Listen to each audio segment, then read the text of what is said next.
Salut à tous, j'espère que vous allez... Qu'est-ce que tu fais là? Non mais, je rêve où t'es en train de dessiner un autre personnage pour me remplacer? Non, attends, je veux juste t'expliquer. Non mais attends, juste sous prétexte que j'apparais pas dans les dernières vidéos, ça veut dire que tu dois me remplacer. Attends, C'est même carrément un motif pour que je quitte la chaîne et que je ne vienne plus jamais ici Bon, et que... stop. Est-ce que tu vas m'écouter, oui ou non? C'est pas parce que je t'ai délaissé pendant je sais pas combien de temps que tu dois venir te plaindre. Et en plus, je ne te remplace même pas. C'est juste un sprite me représentant. C'est même pas censé te remplacer. Donc maintenant, tu t'en vas et tu me laisses faire la vidéo, ok? Attends, t'as dit sprite? Quoi, tu sais pas ce que c'est qu'un sprite? Bah non, je sais pas ce que c'est qu'un sprite, c'est le soda? Non, c'est pas une boisson. Bon, t'as qu'à regarder la vidéo et tu sauras. Bon, bref. Rebonjour tout le monde, j'espère que vous allez bien. Aujourd'hui, on se retrouve pour une vidéo où je vais vous apprendre comment faire votre propre sprite. Alors déjà, qu'est-ce qu'un sprite? C'est ce que vous voyez actuellement à l'écran avec moi qui vous fait divers mouvements avec mon personnage, qui est bien sûr moi. Je vais vous expliquer les différentes étapes que j'ai faites pour réaliser ce sprite et dont vous pourrez peut-être vous servir vous-même si ça peut vous aider. Attention, je ne prétends pas avoir la meilleure technique pour pouvoir faire ça, étant donné que c'est la première fois que je fais ça, mais je pense que c'est la meilleure technique et celle la plus utilisée par les artistes. Donc, sans plus attendre, je vais vous expliquer. Déjà, il faut savoir dessiner, ce qui est un peu normal parce que si vous ne savez pas dessiner, vous ne pouvez pas faire de sprite, ce qui fait que vous ne savez pas dessiner... Enfin, bref, passons. Il vous faudra également une tablette graphique. Pour ma part, j'utilise une Gaomon M10K, très bonne tablette graphique et également pas de placement de produit bien sûr, mais également un logiciel de dessin, attention, qui puisse posséder des calques. Je pense que vous savez ce que c'est les calques, c'est plus ou moins en fait des couches sur lesquelles vous pouvez dessiner sans que ça n'affecte en fait les autres couches, plus ou moins. Enfin, vous verrez de toute façon dans le logiciel. Peut-être que vous ne comprenez pas l'utilité des calques tout de suite, mais de toute façon je vous l'expliquerai. Premièrement, vous allez ouvrir votre logiciel. Vous allez dessiner votre croquis comme ça du personnage que vous voulez faire. Vous pouvez faire toutes les positions maintenant, ou alors vous pouvez le faire au fur et à mesure, faites comme bon vous semble. Mais cependant, ce qu'il va falloir faire, c'est séparer les différents éléments. C'est-à-dire, par exemple, vous allez devoir séparer les yeux des bras, etc. Vous avez l'habitude de faire ça?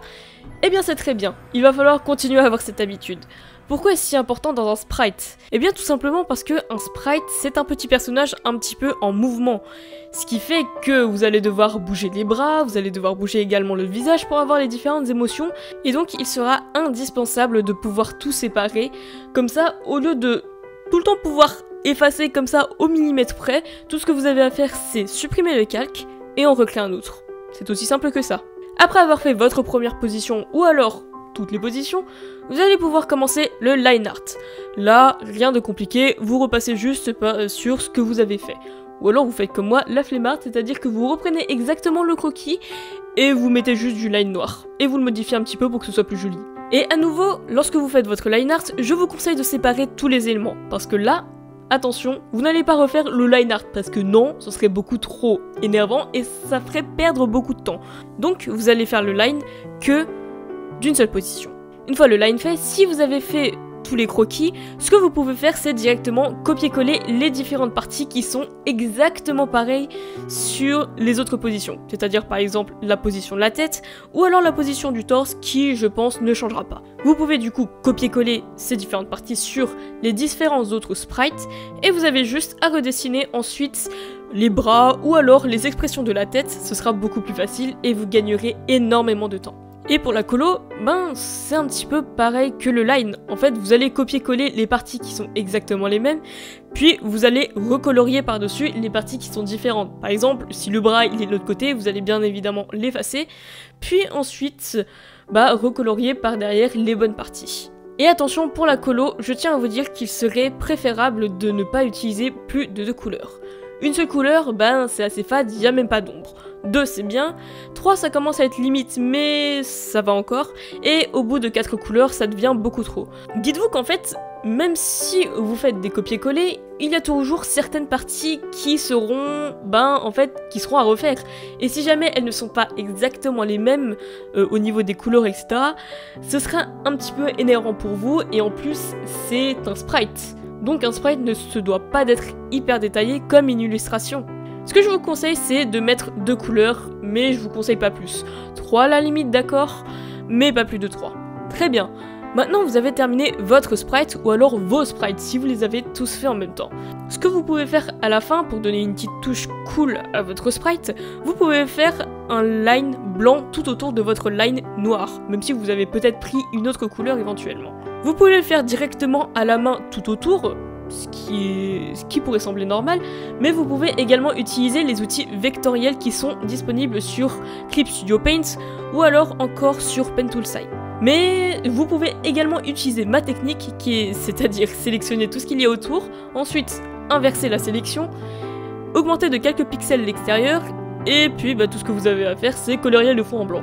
Je vous préfère cette technique là parce que en fait, au moins vous êtes sûr de faire tout le contour du personnage et qu'il n'y aura pas de blanc. Le seul souci c'est qu'il y aura un entre guillemets fond blanc en fait que vous pouvez voir, mais étant donné que c'est une image que vous allez exporter, on verra pas trop la différence. Voilà, c'était tout au niveau des sprites. Maintenant, je vais vous parler un petit peu de ce que je vais faire par rapport à mon Draw My Life. Et déjà, en fait, je me sens pas tout à fait prête à faire un Draw My Life tout de suite. Je sais qu'on approche des 2000 abonnés, et d'ailleurs, je vous en remercie beaucoup, mais on va dire que par rapport à YouTube, 2000 abonnés, c'est pas grand chose. Et je me dis qu'il vaut mieux attendre que j'ai une plus grosse communauté. Parce que peut-être que des gens pourront se demander où est-ce que j'habite dans les FAQ comme ça à venir si j'en fais. Je préfère attendre que j'ai une plus grosse communauté. Je sais que vous étiez 35 à voter pour la dernière fois dans voter pour la prochaine vidéo et que vous étiez, je crois, plus de la moitié à vouloir un Draw My Life. Je sais que c'est assez frustrant, mais vraiment en fait je me dis que ce serait mieux si j'attendais d'avoir une plus grosse communauté avant de faire un Draw My Life. J'espère qu'en tout cas la vidéo sur le sprite vous aura plu, ça pourra peut-être vous aider à faire votre propre sprite si vous le voulez.